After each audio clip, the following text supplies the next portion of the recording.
राधिका गोपलानी आहे। मुंहिंजे पापा जो नालो महेश गोपलानी आहे। मां 5 साल की हूँ। मां HKG क्लास में पढ़नी आहियां।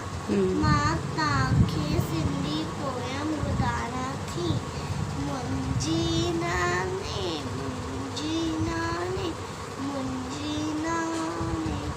रोज ॿुधाए नई कहानी।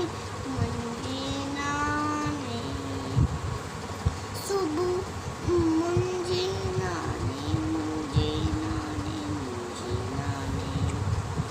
रोज ॿुधाए नई कहानी। सुबुह सवेरे उथंदी आहे, नाम दरी जो वठंदी आहे सभाजी ईअं संभाली। मुंहिंजी नानी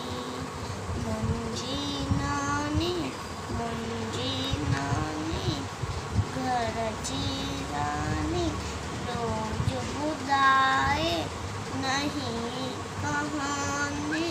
सुबुह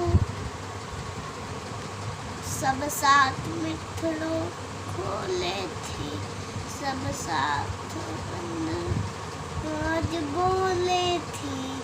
आए सभाजी ईअं संभाली।